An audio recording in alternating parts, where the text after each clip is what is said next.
o ideal sempre primeiro é sempre ver o que a paciente espera da cirurgia, que ela deseja realizar.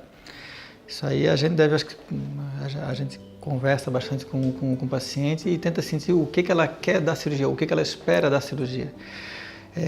Porque a cirurgia plástica, claro que ela vai trazer os seus benefícios, mas ela tem, muito importante, ela tem os seus limites. Então é muito importante assim, que o paciente entenda o que ela pode fazer pelo paciente, mas principalmente o que ela não pode fazer.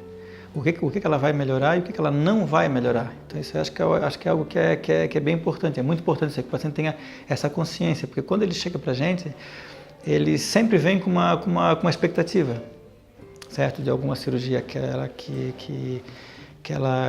ela viu, ou faz a pesquisa na internet, né? Hoje é bastante comum.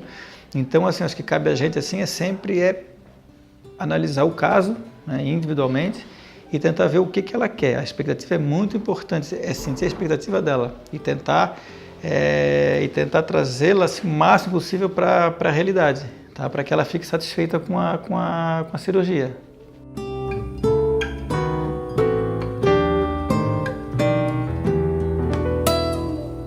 Porque o que mais desenvolveu em cirurgia plástica nos últimos, em medicina em geral, mas em cirurgia plástica em particular, foi a anestesia. Hoje praticamente não se faz mais anestesia geral, não se usa mais anestesia geral. Não é ruim a anestesia geral, mas as anestesias locais sob sedação, as drogas evoluíram muito, os anestesistas melhoraram muito, e isso proporcionou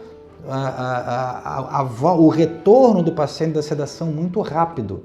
Além do que, a cirurgia plástica é uma cirurgia de pouco impacto clínico. Se opera pele e gordura. Não abre tórax, não abre abdômen, não abre o cérebro, não são cirurgias de impacto clínico grande. E as regras também de cirurgia, o tempo cirúrgico, tudo isso é controlado por esses protocolos de segurança. Tanto que uma cirurgia plástica, estética, ela tem um risco aceitável 10 vezes menor do que o risco de ter um filho.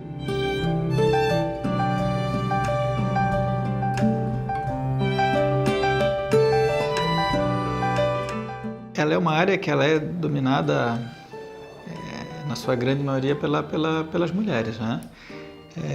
Agora, o que a gente percebe assim, os homens, eles têm a vontade de operar, ela é muito parecida com a das mulheres, mas por uma série de motivos eles ainda ficam mais retraídos, né? As cirurgias são diferentes também. O homem, a principal cirurgia no homem são as pálpebras, nariz, face, a lipoaspiração. E a mulher tem todas as outras cirurgias. Então, quando ela é nova, tem o seio pequeno, bota o implante. Quando ela fica mais velha, o seio caiu, levanta o seio. Tem o abdômen depois da gravidez, porque o homem não passa por isso, não passa pela gravidez.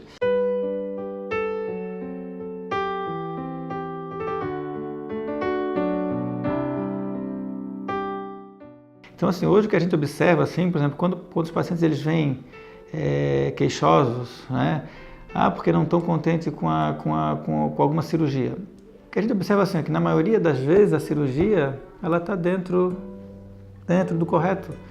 Sabe? Só que assim, o que é muito comum de acontecer é que esse paciente ele esperava algo que a cirurgia não podia dar. Então isso deve ser bem explicado ao paciente, deve ser assim, a experiência do paciente, mesmo aqueles que fizeram cirurgia assim, ela é pequena, né, em relação à realidade. Então, a gente ele tem costume de ver o paciente e achar que aquilo ali que aquilo ali vai se aplicar para os outros. E não é assim, né?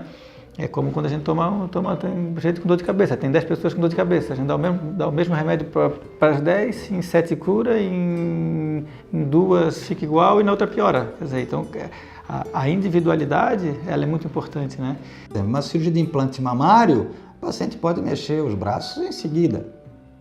É lógico que nos 3 primeiros dias vai ser dolorido, por isso que se passa remédio, né? Mas normalmente a partir do 4º, 5º dia os pacientes vão diminuindo o remédio e vai começando a fazer suas coisas perto do normal. A vida passa a ser normal mais ou menos um mês após a cirurgia. Já outra cirurgia, como por exemplo a cirurgia plástica do abdômen, a abdominoplastia, que é uma cirurgia que é a cirurgia que mais incomoda o paciente, porque tira todo o excesso de pele do umbigo até a altura da cesárea. Então a pele lá de cima vai lá embaixo.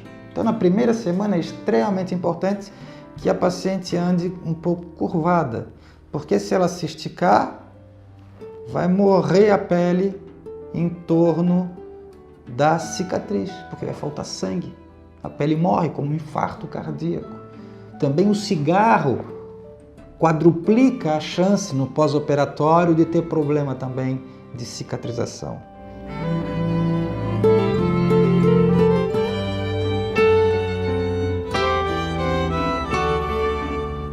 Porque o que a plástica consegue fazer é isso aí, ela consegue melhorar, na grande maioria das vezes, o que ela consegue é melhorar o paciente em relação a ele próprio, ao que ele era. Entende? É como, por exemplo, a paciente ela vem fazer uma abdominoplastia. Claro que aquelas pacientes que têm quadril, elas vão ter mais cintura do que aquelas que não têm. Entende? Então, às vezes a paciente ela não tem quadril nenhum, é bem estreita. E aí ela vem fazer uma cirurgia porque a amiga dela fez e a amiga dela tem uma cintura bem fina, só que ela não tem quadril. Ela não vai ter cintura, ou vai ter uma cintura muito mais discreta. Então isso é coisa assim que, né, elas são incomparáveis, né? Porque antes da cirurgia elas já eram incomparáveis, né? Então isso é uma coisa que é importante. É sempre frisar, né? A cirurgia tem os seus limites. Ela funciona muito bem. Agora o paciente ele tem que ter a noção de como ele é para saber como ele vai ficar.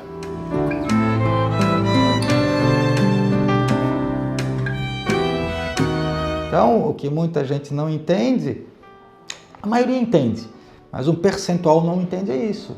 Que opera hoje, daqui a 10 anos depois, ela vai estar diferente. Ou depois de ter filho, só vai lá, bota uma prótese, tem filho, o corpo vai mudar completamente. A pele vai ficar mais flácida, o seio vai ficar menor e mais caído. Tendo feito cirurgia plástica ou não, a cirurgia plástica não congela a pessoa no tempo. O tempo é o senhor de tudo. A cirurgia plástica melhora as deformidades, melhora as deformidades que a pessoa nasce, as deformidades que a pessoa adquire ou por acidente ou pela passagem do tempo.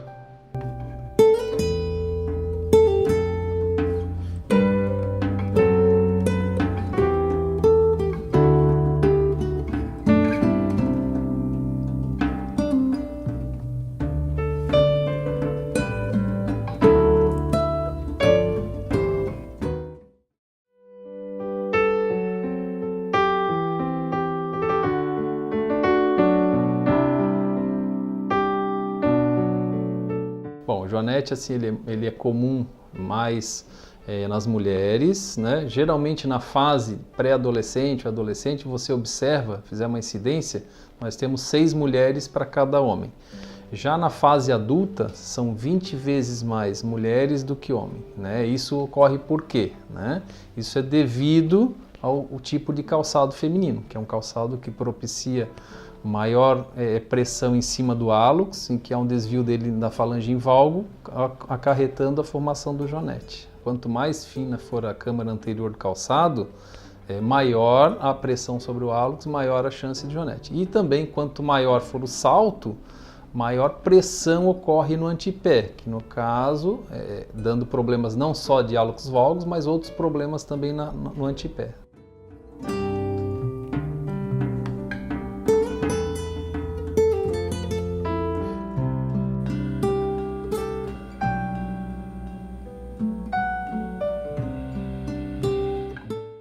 Hoje a gente observa muito assim que quando a gente atende no consultório, vários pacientes chegam com medos de operar joanetes.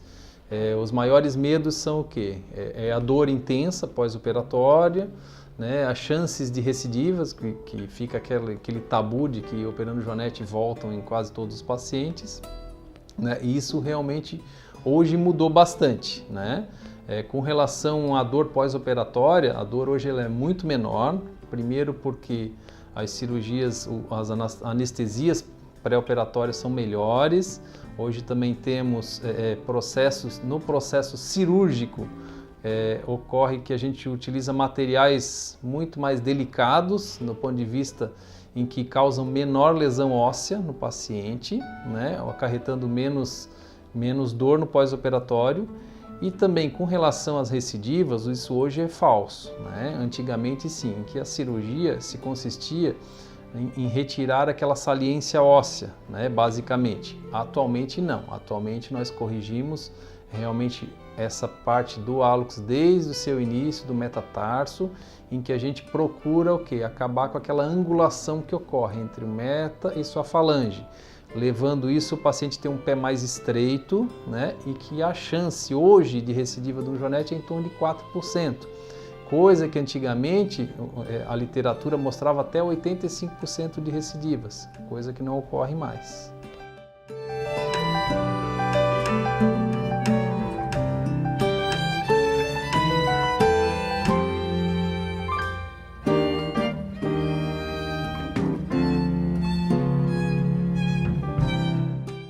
Quanto antes o paciente procurar operar, melhor. Claro que ele não vai operar um pé que é totalmente assintomático, ele não tem a dor simplesmente porque ele acha feio. Não. O paciente tem que ter dor, ou algum desconforto, alguma limitação para alguns calçados, em que ela começa a se tornar limitadas para isso ou aquilo. Aí sim é indicado a cirurgia, né? Indicamos a cirurgia. E também a gente procura, hoje a literatura é bem clara no sentido de quê? De que você procura operar o quanto antes o paciente. Por quê? Porque primeiro o hálux valgus leva a algumas complicações tardias. Por exemplo, você não operando um paciente, ele tendo um hálux valgus grave, ele pode levar a artrose, ou seja, aquela articulação degenera. E segundo, quem tem joanete, ele começa a fazer metatarsalgia de transferência, o paciente começa a pisar mais na lateral do pé, isso levando a outros problemas, por deformidades em outros dedos, sobrecargas plantares, dores na frente do pé, mulheres que não conseguem usar um salto porque dói muito a planta do pé, né? São problemas decorrentes de uma alteração de pisada, que na maioria das vezes são decorrentes do joanete prévio. Hoje também a gente está operando já os pacientes bilateralmente, ou seja, a gente já opera o paciente os dois pés, né? Em muitos casos a gente faz isso, por quê? Porque a gente já consegue com essas novas técnicas liberar o paciente para que ele pise no dia seguinte. Então ele não precisa mais ficar tanto tempo imobilizado, acamado, nada disso. O paciente usa uma sandalinha ortopédica no dia seguinte e caminha, claro que muito pouco, mas ele já está liberado para caminhar.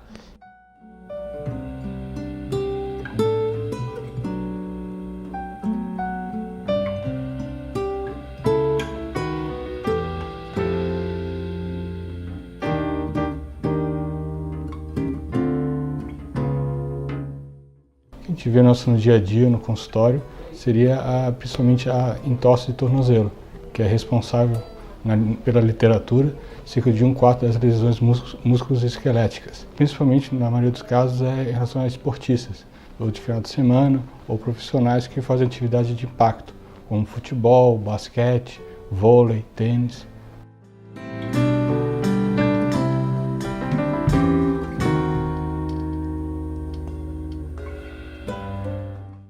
Geralmente são a dificuldade na caminhada, então o paciente entra mancando, né? O edema no local, na região lateral, que é mais acometida, e em alguns casos hematoma. Geralmente o exame físico, que são os sinais, os sintomas, testes específicos, só que muitas vezes quando é um trauma muito agudo a gente não consegue fazer o exame devido à dor do paciente e o edema. Então a gente usa outros atributos, é o raio-x e o ultrassom. O raio-x até mesmo para afastar alguma fratura, principalmente no malelo lateral e na base do quinto metatarso.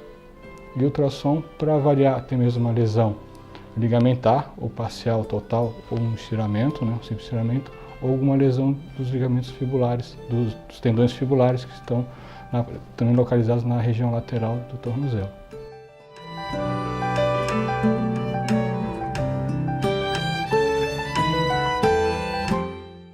Geralmente o tratamento é conservador, em praticamente 90% até mesmo 100% dos casos. É indicado a cirurgia mais para atletas profissionais. A gente sabe que a longo prazo não tem uma diferença no retorno à atividade esportiva. mas tem uma vantagem a cirurgia na diminuição da recidiva da entorse, daria maior estabilidade. Na maioria dos casos, o tratamento conservador tem um bom resultado em 70% dos casos. Nos outros 30%, teriam alguns sintomas, que seriam a dor, o edema e a instabilidade, gerando novas entorses. Então, tem dois tipos de instabilidade. A funcional, que seria a perda de propriocepção, que é a segurança do paciente caminhar, principalmente em terrenos irregulares, com qual o tratamento é fisioterápico. E a instabilidade sintomática, que seria a dor, o edema, até mesmo outra entorse. Aí sim a gente indica o tratamento cirúrgico, que seria uma videoartroscopia ou, em alguns casos, até a reconstrução do ligamento.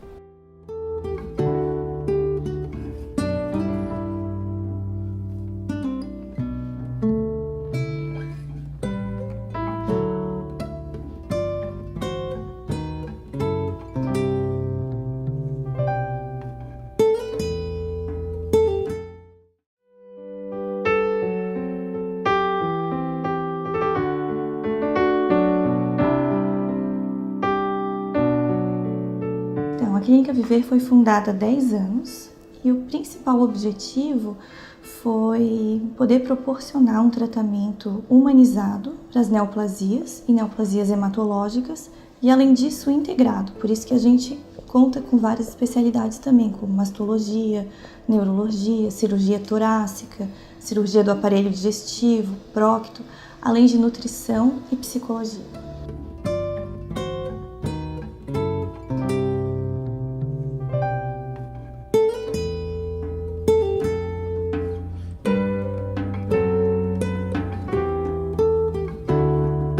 O câncer ele ainda tem muito estigma assim, na sociedade, a palavra é muito forte ainda, apesar de que tem muitos casos que a doença é altamente curável, que o paciente só vai fazer um tratamento para diminuir ainda mais a chance de incidência, ou ainda casos de doença metastática, mas que tem um controle super bom, com medicações de fácil tolerabilidade, em que a pessoa consegue ter uma qualidade de vida super boa, como se fosse uma doença crônica mesmo, que o câncer foi se tornando isso, né? Uma doença crônica. Mas mesmo assim, o estigma é grande. Então, quando a pessoa recebe o diagnóstico, ela acaba repensando várias atitudes, relação interpessoal com a família. É um momento de crise em que as pessoas se voltam mais para dentro de si mesmas, e acabam se reinventando assim de uma maneira diferente.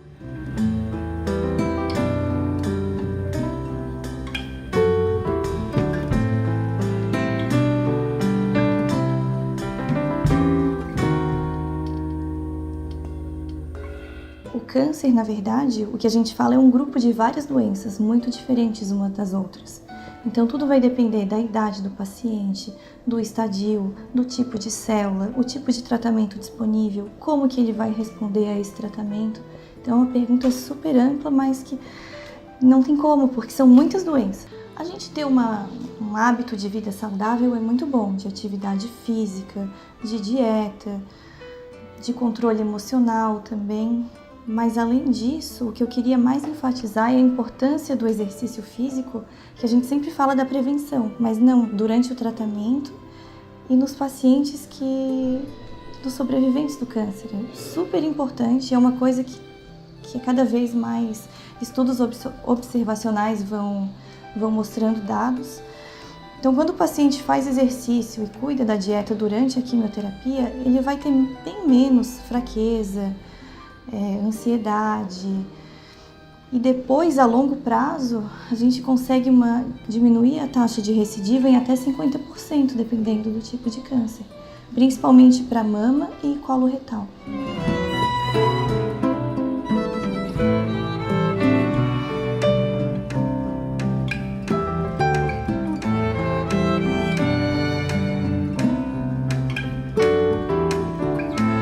O maior avanço que teve recentemente foi a questão da imunoterapia. Imunoterapia são medicações que tem já muitos estudos comprovando a eficácia dela, agora que está chegando no Brasil para a gente poder usar, e é um tratamento um pouco diferente, assim, porque a quimioterapia sempre levou em consideração o tipo específico de célula, o que precisa ser combatido, E a imunoterapia não, a imunoterapia ela não importa o tipo de tumor, o tipo de célula que tem, ela vai agir no intuito de melhorar a nossa resposta imunológica, tirar os bloqueios que existem naturalmente por causa do nosso equilíbrio e fazer com que o nosso sistema imune fique mais ativado para combater o câncer por si só, assim.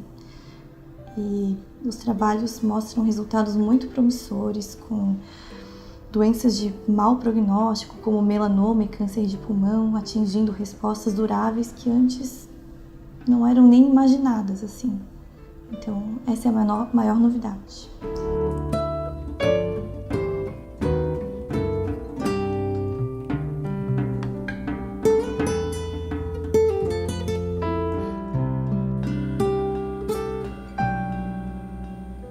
Então, na verdade, o câncer de colo uterino, ele é bem mais comum nos países subdesenvolvidos do que nos países desenvolvidos, porque é uma sequência de etapas até a lesão pré-maligna se transformar realmente em câncer. Isso pode demorar algum tempo.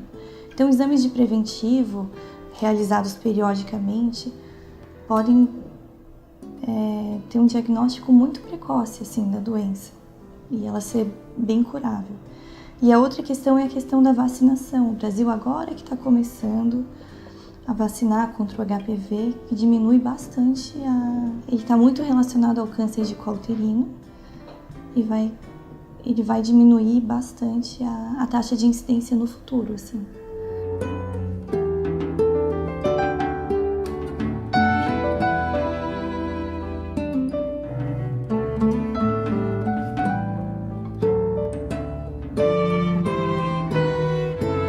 Então, a gente oferece as consultas, que é essa questão da integração entre as especialidades. O paciente está fazendo o tratamento para o câncer, ele pode ter acesso ao suporte nutricional, hematológico, o que ele mais precisar que a gente tiver disponibilidade. E a infusão de quimioterapia, que nada mais é do que as medicações serem colocadas na corrente sanguínea, ali na sala de quimioterapia, com o objetivo de destruir as células neoplásicas que estejam circulando pela corrente sanguínea e consiga combater o câncer em todos os focos, assim, um tratamento sistêmico. Então ele serve tanto para tratar doença já existente, como erradicar a doença micrometastática, ou seja, tem células na circulação ainda com potencial de se transformar em metástases no futuro.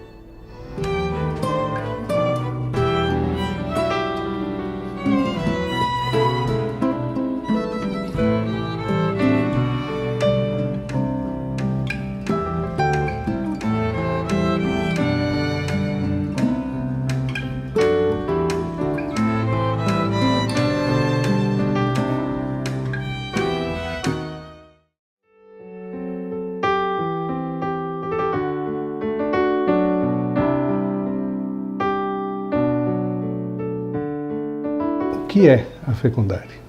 Que clínica é essa? Nós não somos só uma clínica de fertilização in vitro. A fertilização in vitro é uma das técnicas que nós utilizamos. A inseminação intrauterina é uma das técnicas que nós utilizamos.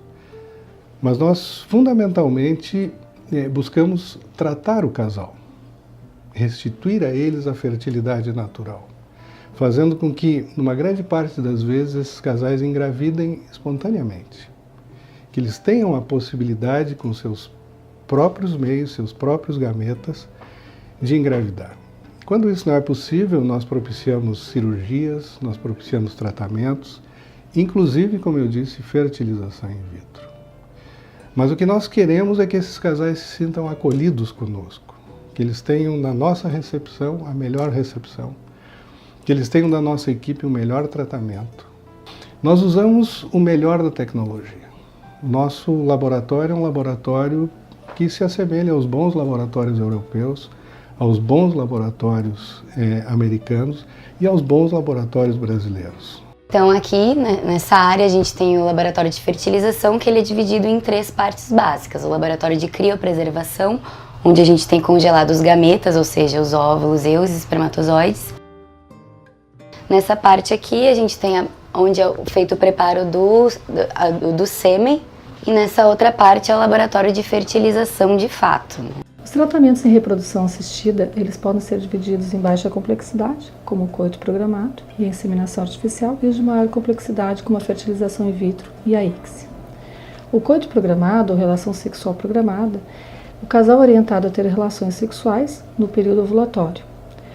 Este período é determinado por ecografias, que se faz na clínica de reprodução, para determinar bem o dia correto da ovulação e com isso orientar o casal a ter o coito. Já a inseminação artificial, a inseminação intrauterina, é um procedimento simples, de baixo custo, realizado no próprio consultório da clínica, não requer anestesia e é um procedimento em que os espermatozoides móveis, após terem sido capacitados no laboratório da clínica, eles são colocados diretamente dentro do útero da mulher no dia em que ela está ovulando. Tanto na inseminação artificial quanto no coito programado, após 12 a 15 dias se realiza o teste de gravidez para definir se engravidou ou não.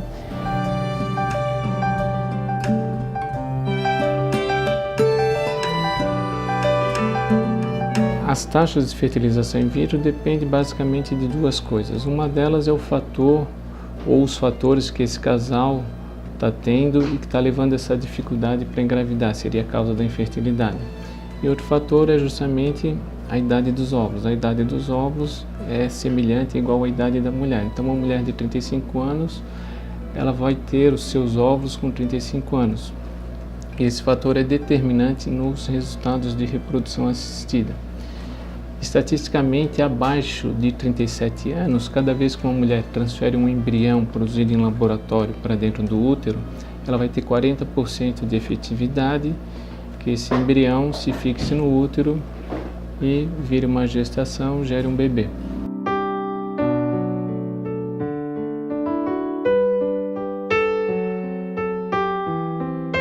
Gestação na forma natural, engravidar espontaneamente, ainda é a melhor forma, mais fácil, com mais resultado, mais prazerosa que tem para reproduzir. Bom, se isso não é viável ou se ela não tem uma relação estruturada, não tem um casamento, uma vida em comum em dois estruturada, quando é que vamos conseguir isso? A senhora me disse, depois dos 37, depois dos 38 anos para frente, eu aconselho que ela faça um ciclo de indução da ovulação, como se fosse fazer uma fertilização in vitro, e que ela retire esses óvulos e os deixe congelados. Qual o momento, a idade ideal para isso? Volta à mesma idade que é o ideal para engravidar, por volta dos 32 anos, dos 33. Limite, 34, 35. Por quê? Porque aí é onde a gente vai ter uma melhor resposta e uma quantidade maior de óvulos. Bom, ela pode não ter se dado conta e chega aqui conversar conosco, com 36 é impossível fazer? Não, não é, mas a gente já está atrasado. Para eu conseguir ter, os trabalhos todos mostram, para eu conseguir ter uma gravidez com um bebê em casa, baby home que se chama, eu preciso ter pelo menos de 12 a 15 óvulos preservados, ou de 12 a 15 óvulos num ciclo. Então, às vezes, quanto mais jovem ela for, mais certo de eu conseguir isso. O que a gente tenta salientar é que assim, não adianta ter um estalo e vir querer fazer congelamento de ovos com 40 anos. Não adianta. A gente não faz? Não, a gente pode fazer. Mas a quantidade de ovos que vamos conseguir é muito menor do que o ideal e a qualidade desses ovos também já não é tão boa. Tanto para fertilizar quanto para gerar uma gravidez, para não interromper, e também para diminuir a chance de malformações nesse indivíduo, cuja mais conhecida é a síndrome de Down. Se me perguntarem, eu quero congelar meus óvulos, qual a melhor idade? Quanto mais cedo, melhor. Se essa definição for aos 30, aos 32, perfeito.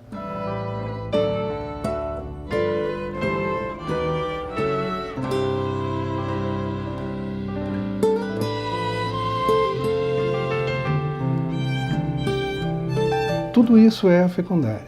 Quer dizer, é um poço de conhecimento, de braços abertos para que as pessoas venham aqui, se sintam acolhidas, que vão ter o entendimento da sua dificuldade e vão receber de nós o melhor da tecnologia, o máximo de carinho, o máximo de bem-estar.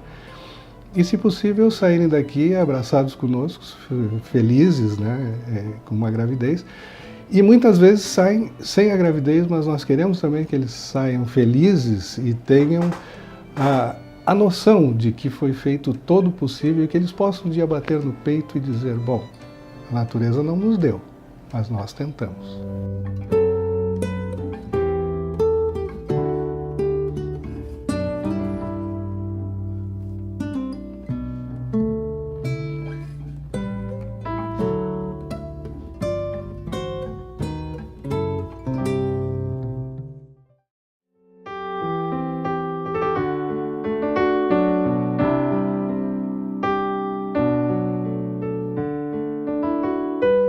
A medicina hiperbárica é uma área da medicina onde utilizamos de um método chamado oxigenoterapia hiperbárica para tratar pacientes das mais diversas doenças. A medicina hiperbárica também tem o ramo da medicina do mergulho, porém não é o que a gente trabalha no dia a dia dentro das clínicas. Nós tratamos no dia a dia dentro das clínicas doenças tratadas através da oxigenoterapia hiperbárica. Nós utilizamos aqui em Florianópolis equipamentos chamados multiplace ou multilugares, que são equipamentos de grande porte que cabem até 16 pacientes sentados. Porém, a configuração do equipamento utilizado aqui em Florianópolis é para 8 pacientes sentados confortavelmente e até 2 pacientes deitados também com conforto.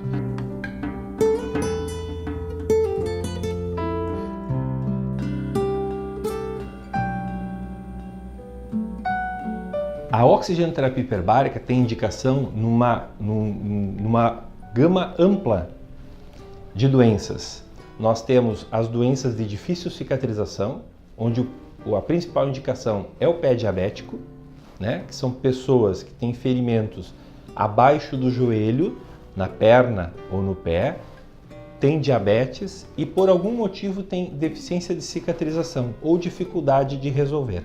Esses pacientes muitas vezes são submetidos a pequenas amputações e com a oxigenoterapia hiperbárica associado ao tratamento da cirurgia vascular, aos antibióticos para tratar a infecção e a outros tratamentos complementares, juntamente com a oxigenoterapia hiperbárica, nós aumentamos a chance desse paciente de resolver o seu problema e diminuindo o tempo de cicatrização e diminuindo o número e o nível da amputação.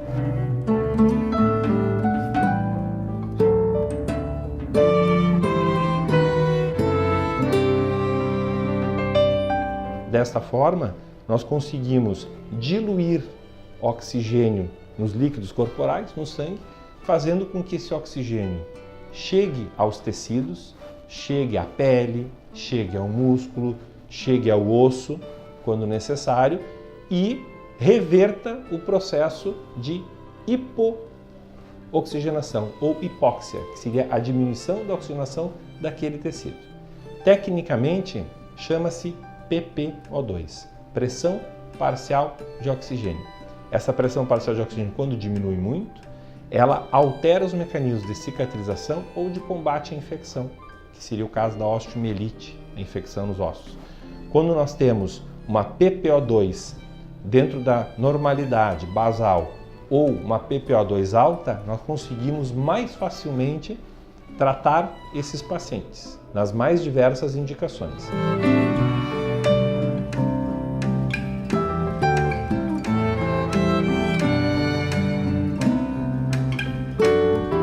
Então, o mecanismo de ação é a base de uma hiperoxigenação, aumenta muito a quantidade de oxigênio pela pressão que tem dentro da câmara hiperbárica.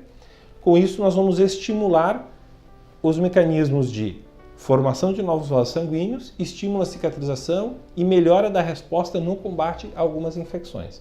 O principal resultado da oxigenoterapia hiperbárica é a diferença ao final do tratamento. Por quê? Nós melhoramos a qualidade de vida do paciente quando nós atingimos um resultado melhor do que nós atingiríamos antes, sem a hiperbárica. Nós melhoramos o resultado, diminuímos as sequelas, aceleramos o processo de cicatrização, trazendo rapidamente o paciente, ou de maneira mais rápida do que seria antes, o paciente para seu meio social, para seu meio familiar.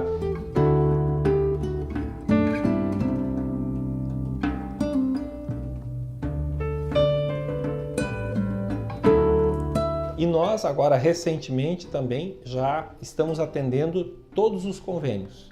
Não existe nenhum convênio que nós não atendemos as indicações que são reconhecidas pelo Conselho Federal da Medicina e também são liberadas pela ANS. Então o paciente que tem convênio, ele pode sim se beneficiar do tratamento, tem direito a isso, ele tem que seguir alguns trâmites burocráticos para fazer o tratamento, mas ele pode ser encaminhado ou procurar o tratamento e ser beneficiado desse tratamento dentro das indicações que nós estamos falando. O tratamento da oxigenoterapia hiperbárica, ele pode ser feito de maneira isolada, ou seja, um paciente só dentro da câmara durante o tratamento. Porém, como nós trabalhamos com uma câmara multiplace, uma câmara de grande porte, esse paciente pode fazer o tratamento junto com outros pacientes.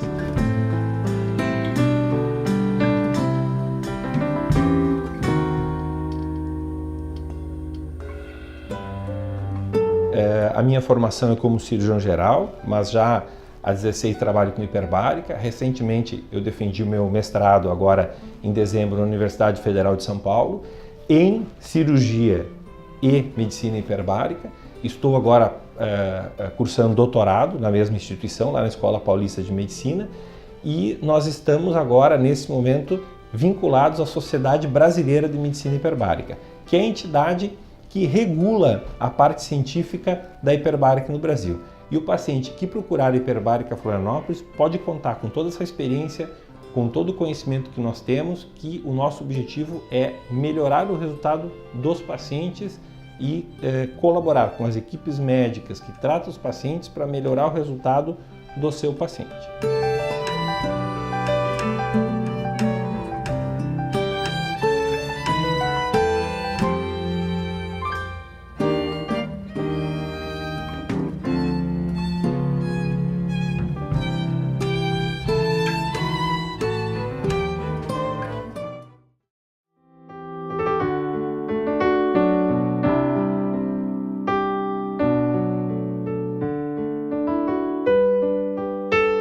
A gente está aqui na clínica Cores Medicina Avançada.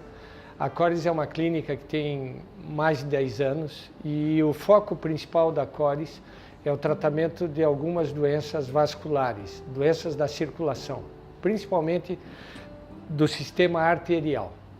A gente está dentro de uma sala que a gente chama de sala híbrida, que é a sala onde a gente trabalha no nosso dia a dia. Normalmente o paciente que vem para cá, ele pode ser submetido a procedimentos de alta complexidade, mas sempre de uma forma minimamente invasiva. A gente usa a tecnologia para diminuir o sofrimento e melhorar a resolutividade do tratamento que a gente está fazendo. Então, o conceito de sala híbrida é um conceito relativamente novo.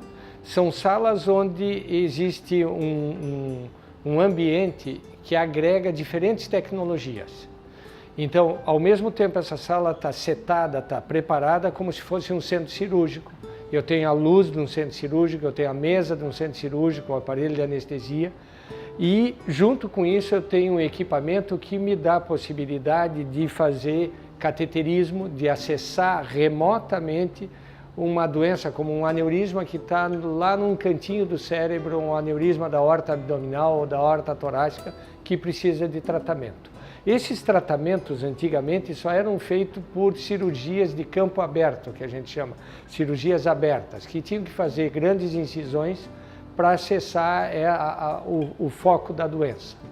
Hoje em dia, com novas tecnologias, isso é feito de forma minimamente invasiva, como eu expliquei inicialmente. Esse aparelho, por exemplo, ele é capaz de fundir imagens. Então, eu ao mesmo tempo que estou tratando o doente, eu sou capaz de fazer uma tomografia com o mesmo aparelho sem remover o paciente daqui. Isso me dá um ganho muito grande na hora de resolver alguns problemas ou de fazer o acompanhamento daquilo que eu estou fazendo. São poucos locais hoje em dia no nosso meio que tem sala com equipamento completo para fazer isso. Tem o ultrassom endovascular, que tem aparelhos que fazem a fusão da tomografia com o cateterismo e que dá a oportunidade, como eu já disse, de fazer cirurgia.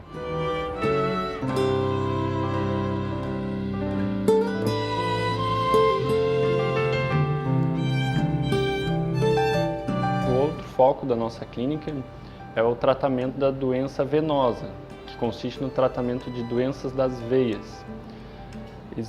Temos uma parte da clínica dedicada ao tratamento estético dessas veias ou das varizes e uma outra parte de tratamento de doenças venosas mais graves e agudas, como o caso da trombose venosa. A trombose venosa pode desencadear um outro fenômeno bastante grave, que é a embolia pulmonar. Então, todas essas doenças estão abrangidas no tratamento aqui da nossa clínica.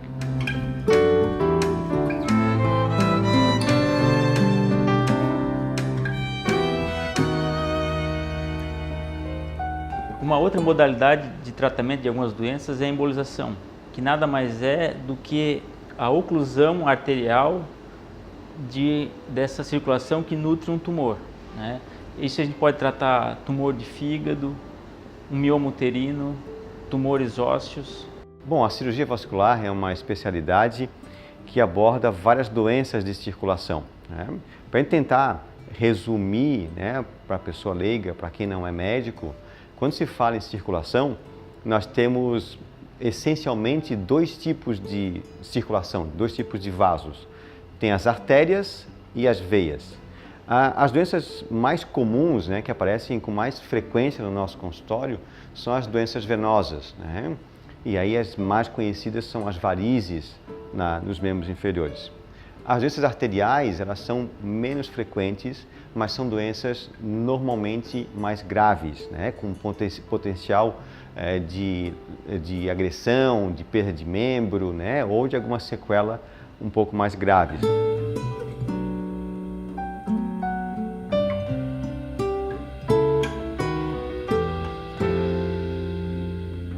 Então, todos esses pacientes que referem algum tipo de dor na perna por um entupimento de artéria, né, deve ser investigado também alguma doença no coração, nas coronárias, né, e também se investiga outros locais, né, como a carótida, como a aorta abdominal e assim por diante.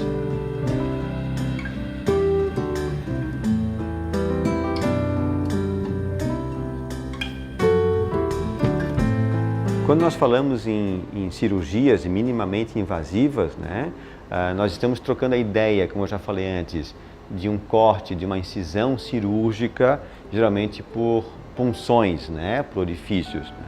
E isso traz realmente um conforto muito maior para o paciente. A recuperação dele vai ser muito mais rápida, né, quando se faz uma punção do que quando se faz uma incisão. Em alguns territórios, como, né, em aorta abdominal, em carótida, apesar de se poder fazer também uma cirurgia minimamente invasiva, o pós-operatório às vezes exige um pouco mais de cuidado, né? Então esses doentes ficam num período de internação mais curto, né, de 12, 24 horas, né? Às vezes necessitando também de UTI, né, mas muito mais para monitorização do que por uma agressão cirúrgica, né, muito grande. Então essa evolução ajudou muito sim na recuperação, né, no encurtamento da internação e na convalescência do paciente.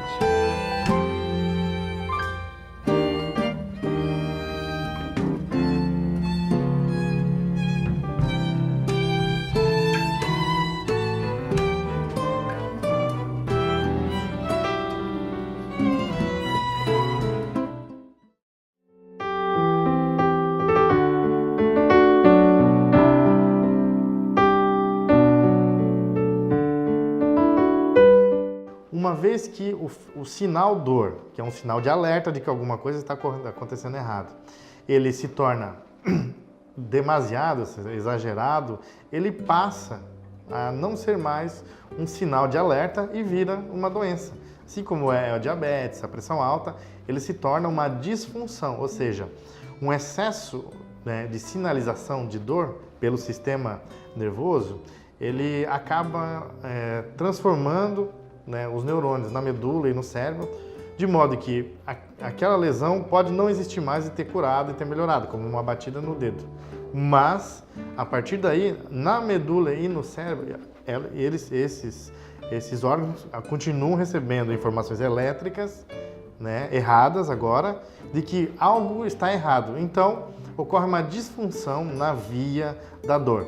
E aí, então, a gente chama de um fenômeno de centralização da dor. A dor deixa de ser periférico e passa, então, a estar centralizado no sistema nervoso. A gente não fala em cura da dor, a gente fala em tratamento, em controle da dor, para que o paciente possa ser novamente reinserido na sua vida de atividades de trabalho, social, etc. Né? Então, quando o paciente, por exemplo, chega no nosso consultório, ele é avaliado, né, visto se trata-se de uma dor aguda ou crônica e quais o fenômeno, né, qual tipo de dor específico, né? E porque existem vários tipos de dor, né? E aí então o tratamento é específico para esse tipo de dor. Então ele chega, é avaliado e a gente, né, nota se ele esgotou totalmente as terapias com remédio. Se ainda não esgotou, a gente tenta ainda mais alguma terapia. Às vezes ele vem com a dose um pouco baixa para aquilo, ou às vezes necessita de um complemento, de uma medicação. Então a gente faz o ajuste e reavalia o paciente. E não respondendo à terapia com remédio, então a gente faz, propõe para o paciente, né, a terapia, né, com esses tratamentos minimamente invasivos, percutâneos, né, para o controle da dor, né? A gente chama isso de tratamento intervencionista da dor.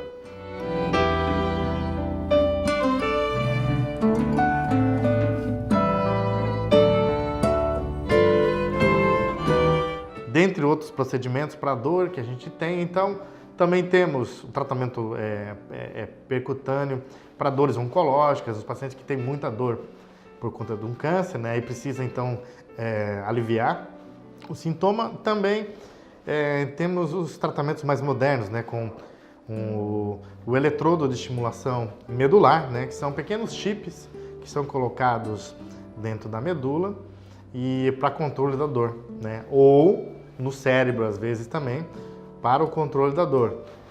Além dele, também temos dispositivos, né, que são bombas de infusão, ou seja, bombas que vão enviar, né, que vão drenar para a coluna, na medula, morfina e outros medicamentos que o médico vai determinar para também aliviar a dor crônica do paciente, né? Hoje também nós temos esses procedimentos todos que eu falei, são procedimentos invasivos, né? Apesar de ser cirurgias pequenas, minimamente invasivos, mas também temos hoje procedimentos, né, que são não invasivos e que também têm bons resultados no controle da dor, como é o TMS, né, que é a estimulação magnética transcraniana, né, que através de um dispositivo, um aparelho, ele é colocado no local, né, guiado por neuronavegação, e então ele faz uma estimulação ali durante meia hora, né? Um tratamento que às vezes o paciente faz 3 vezes na semana por um mês, e aí o paciente obtém alívio dos sintomas da dor, né? Esse procedimento, inclusive, o TMS, ele também é indicado para muitos procedimentos, para muitos problemas psiquiátricos, né, como depressão, etc., aliviando os sintomas.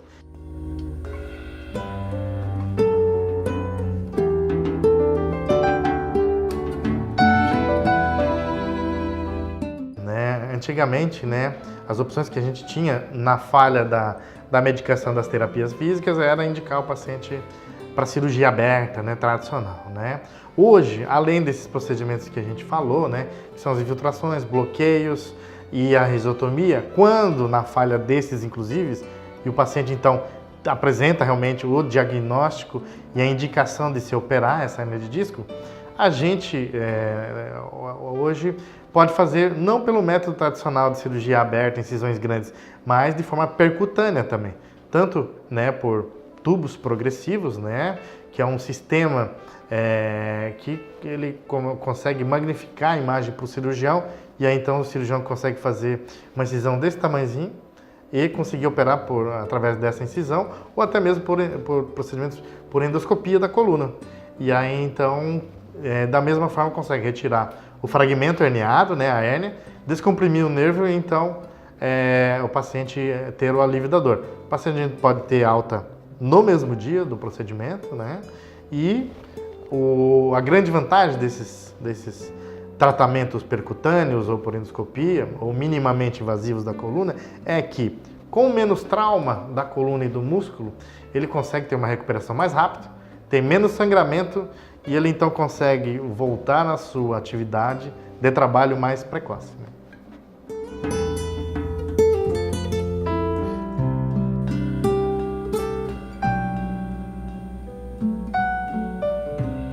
O que às vezes a gente tem que, no consultório, controlar são as expectativas que o paciente tem, às vezes, com esses procedimentos, né? Eles são muito bons, são maravilhosos, tal. Claro, para aqueles pacientes que têm indicação para aquilo, mas nem todos os pacientes vão ter indicação para esses tratamentos que eu falei. Ou nem todos vão responder da mesma forma. Então, o paciente, quando vem ao consultório, a gente tem que trabalhar também essa expectativa que ele tem, de que ele vai sair curado. E, na verdade, pouca coisa em medicina tem cura. A dor, inclusive, né? A dor crônica, ela é uma doença crônica. A pessoa, ela vai ter que conviver com ela, sim, mas conviver com ela da forma mais amenizada que a gente pode dar, para que ela possa ser reinserida na sociedade, no trabalho, na vida social, amorosa, etc., né, para que ela tenha uma qualidade de vida.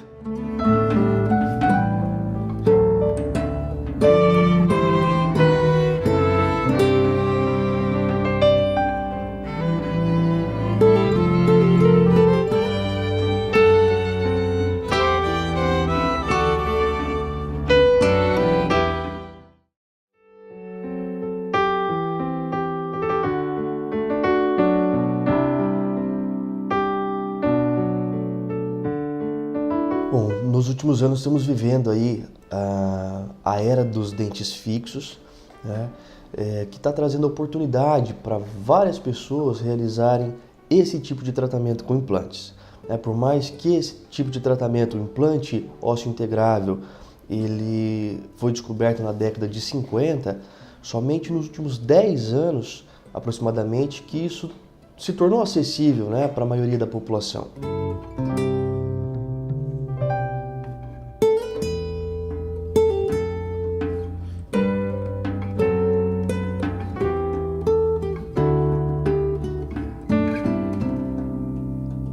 As indicações estão relacionadas às perdas dentárias. Se for perdas parciais, esses implantes são colocados nas regiões dos dentes extraídos. Em caso de perdas totais, para quem utiliza próteses, as famosas dentaduras, são realizados na parte superior de 6 pinos e na parte inferior de 4 a 5 pinos. Com isso a gente consegue ter uma base para estabilizar uma prótese, né, parafusada com todos os dentes.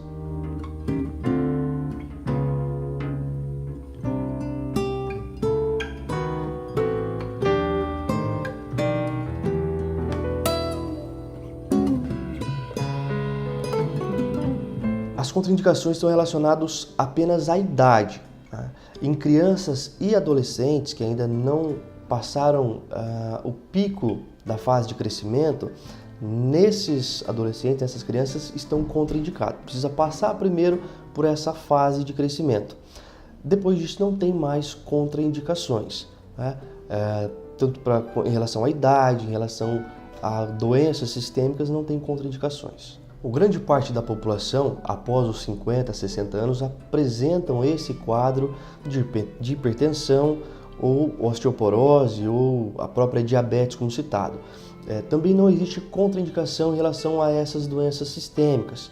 A única coisa é que o paciente ele precisa estar compensado. Então, os níveis de glicose, no caso do paciente diabético, tem que estar em níveis normais, de 90 a 110, e a pressão arterial também em níveis normais. Caso não esteja em níveis normais, nós entramos em um tratamento chamado multidisciplinar.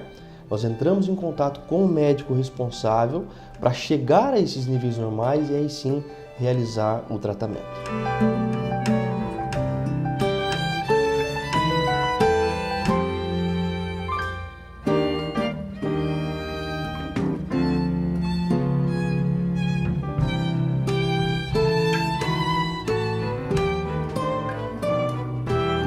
tratamento de superfície desses implantes, eles auxiliam no tempo de cicatrização. Então hoje tem implantes com cicatrização em 21 dias, cicatrização completa. Antigamente teria que aguardar 3, 4 meses. Ainda assim existem esses prazos para alguns determinados pacientes, mas a tecnologia vem avançando cada vez mais, um resultado mais rápido, mais próximo de um dente natural, tanto no implante quanto no dente, né, mimetizando aí os dentes adjacentes.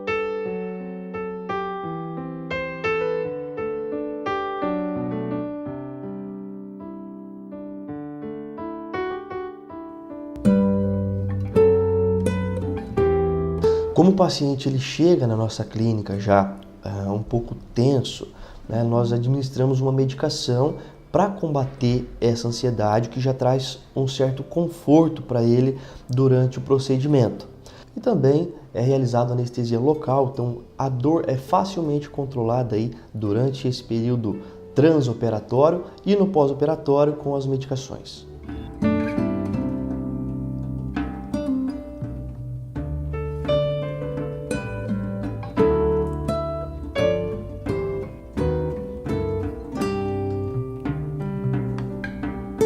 Bom, as pessoas que desejam realizar o tratamento, que vem sofrendo, como a gente comentou, com dentadura, com ponte móvel, né, com alguma perda dentária, elas primeiramente devem procurar um profissional, uma clínica de sua confiança, especializada na área de implantodontia, para a realização de uma consulta, de uma avaliação, de uma anamnese, né, um pré-cirúrgico, e para isso são necessários alguns exames radiográficos ou até mesmo uma tomografia computadorizada, que é um exame mais detalhado para uma avaliação completa.